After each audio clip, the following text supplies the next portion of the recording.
অনেক জল্পনা কল্পনার পর অবশেষে বাংলাদেশে আসলেন নোরা ফাতেহি। শুক্রবার উইমেন লিডারশিপ কর্পোরেশন আয়োজিত গ্লোবাল অ্যাচিভার অ্যাওয়ার্ড 2022-এ অংশ নিতে ঢাকায় আসেন বলিউডের আইটেম গার্ল খ্যাত নোরা ফাতেহি। কিন্তু ঢাকার দর্শকদের মন ভরাতে পারেননি তিনি। 15,000 টাকায় টিকিট কিনে মাত্র 15 মিনিট নোরার স্টেজ পারফর্ম দেখার সুযোগ হয়েছে।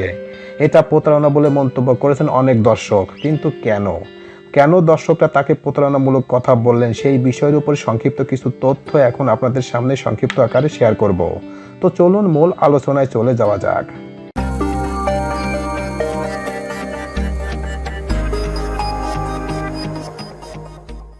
15,000 টাকায় নোরার 1 মিনিটের নাচ, দর্শকরা বললেন প্রতারণা। এক দর্শক বলেন, নোরা জাস্ট এলেন, টিকটকের মতো 1 মিনিট নাচলেন, 2-4টা কথা বলে পুরস্কার দিয়ে চলে গেলেন, মাত্র 2 মিনিট জন্য আসলেন, আমরা আর কিছুই দেখতে পাইনি। 5 শর্তে ঢাকায় নোরা ফাতেহিকে আসার অনুমতি দিয়েছেন তথ্য সম্প্রচার মন্ত্রণালয়। অনুমতিপত্রে ক নম্বর শর্তে বলা হয়, ভারতীয় অভিনেত্রী নোরা ফাতেহিকে 18 নভেম্বর একদিন যাতায়াতের সময় ব্যতীত বাংলাদেশের আগমন অবস্থান করে ডকুমেন্টারি শুটিংয়ের কাজে অংশগ্রহণ করতে হবে। বর্ণিত সময়ের মধ্যে তিনি অন্য কোনো কাজে বা অনুষ্ঠানে অংশগ্রহণ করতে পারবেন না। এসব শর্ত মেনে নিয়েই উইমেন লিডারশিপ কর্পোরেশন শুক্রবার ঢাকায় নিয়ে আসেন বলিউডের এই সুন্দরীকে। যদিও নোরা ঢাকায় আসার আগেই প্রতিষ্ঠানটির নামে শর্ত ভঙ্গের অভিযোগ ওঠে। নোরার আয়োজনের জন্য 15,000, 10,000, 5,000 করে টিকিট বিক্রি করেন এই প্রতিষ্ঠানটি। শুক্রবার নোরা যখন মঞ্চে ওঠেন তখন দর্শক সারি থেকে নোরা চিৎকার উঠলেও আগ্রহী দর্শকদের উদ্দেশ্যে শুধু উড়ন্ত চুমু ছুঁড়েছেন তিনি। গানের তালে তালে মঞ্চে উপস্থিত হলেও নাচের কোনো পরিবেশনে অংশ নেননি, শুধু অনুষ্ঠানের পুরস্কার বিতরণের অংশেই সীমাবদ্ধ থাকেন।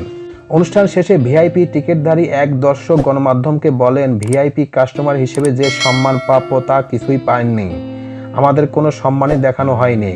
নোরা জাস্ট এলেন, টিকটকের মতো 15 সেকেন্ড নাচলেন, 2-4টা কথা বলে পুরস্কার দিয়ে চলে গেলেন। তাকে দেখে খুবই ক্লান্ত লাগছিল, মনে হচ্ছিল তার ইচ্ছের বিরুদ্ধে আনা হয়েছে। মৌসুমী আক্তার নিঝুম নামে বেসরকারি বিশ্ববিদ্যালয়ের এক শিক্ষার্থী বলেন, দেখে মনে হলো শুধু আসার জন্য তাকে টাকা দেওয়া হয়েছে, নাচার জন্য দেওয়া হয় নাই। এদিকে দর্শকদের সঙ্গে এমন প্রতারণা নিয়ে আয়োজক প্রতিষ্ঠানের একজন নাম প্রকাশ না করার শর্তে জানান, তথ্য সম্প্রচার মন্ত্রণালয় থেকে আমাদের অনুমতি দেওয়ার সময়ই বলা হয়েছিল যে শুধু তথ্যচিত্রে শুটিং হবে, কোনো পরিবেশনে অংশ নিতে পারবেন না নোরা। প্রশাসনের পক্ষ থেকে আমাদের বলা হয়েছিল নোরা যেন না নাচে, যে 5 সেকেন্ড পারফর্ম করেছেন সেটা নিয়েও প্রশ্নের মুখে পড়তে হয়েছে আমাদের। নোরা ফাতেহিকে ঢাকায় আনার এই আয়োজনটি ছিল ওমেন্স লিডারশিপ কর্পোরেশনের, যার প্রতিষ্ঠাতা ইসরাত জাহান মারিয়া।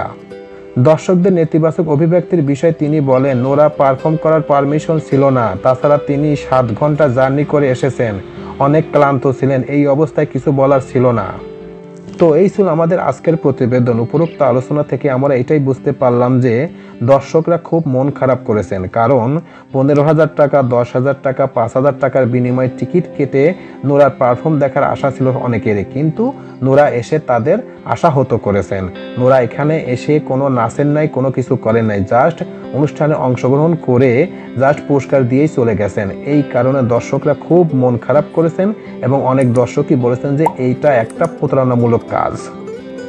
প্রিয় ভিউয়ার্স, আমার এই তথ্য এবং ভিডিওটি যদি আপনাদের কাছে একটুখানি ভালো লেগে থাকে তাহলে অবশ্যই লাইক, কমেন্ট, শেয়ার করবেন এই ভিডিওটি।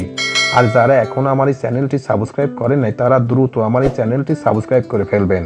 তো আজকে এই পর্যন্তই, সবাইকে ধন্যবাদ জানিয়ে এখানেই শেষ করছি। আল্লাহ হাফেজ।